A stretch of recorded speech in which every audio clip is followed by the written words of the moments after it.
ଭାରତୀୟ ପଶୁ ସଂଘ ପାଇଁ ଅଷ୍ଟ୍ରେଲିଆରୁ ଏକ ଖୁସି ଖବର ଆସିଲା ଯେତେବେଳେ ବିରାଟ କୋହଲି ଏବଂ ରୋହିତ ଶର୍ମା ଏକତ୍ର ଅଭ୍ୟାସ କରିବାର ଏକ ଭିଡ଼ିଓ ଭାଇରାଲ ହେଲା।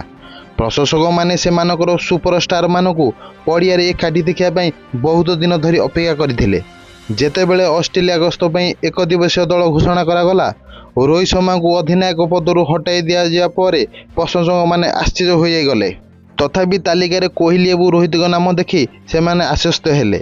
ଏହି ସିରିଜର ପ୍ରଥମ ମ୍ୟାଚ୍ ପୂର୍ବରୁ ସୋସିଆଲ ମିଡ଼ିଆରେ ଏକ ଭିଡ଼ିଓ ଭାଇରାଲ ହେଉଛି ଯାହା ଉଭୟ ଖେଳାଳିଙ୍କ ପ୍ରଶଂସକଙ୍କ ପାଇଁ ଖୁସି ଆଣିବ।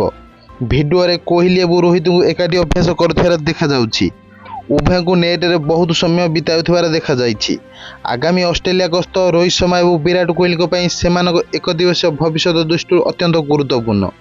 ରିପୋର୍ଟ ଅଛି ଯେ ଉଭୟ ତାରକାଙ୍କୁ ସୂଚନା ଦିଆଯାଇଛି ଯେ 2027 ଏକଦିବସୀୟ ବିଶ୍ୱକପ୍ ଦଳରେ ସେମାନଙ୍କ ସ୍ଥାନ ଅଷ୍ଟ୍ରେଲିଆ ସିରିଜରେ ସେମାନଙ୍କ ପ୍ରଦର୍ଶନ ଉପରେ ନିର୍ଭର କରିବ। ଭାରତ ପାଇଁ ମଧ୍ୟ ଅଷ୍ଟ୍ରେଲିଆ ଗସ୍ତ ବହୁତ ଗୁରୁତ୍ୱପୂର୍ଣ୍ଣ।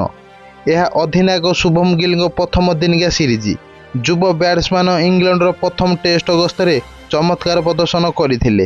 ଗିଲ୍ ତାଙ୍କର ପ୍ରଥମ ସୀମିତ ଓଭର ଅଧିନାୟକତ୍ୱରେ ସମାନ ପ୍ରଦର୍ଶନକୁ ଦୋହରାଇବାକୁ ଚେଷ୍ଟା କରିବେ।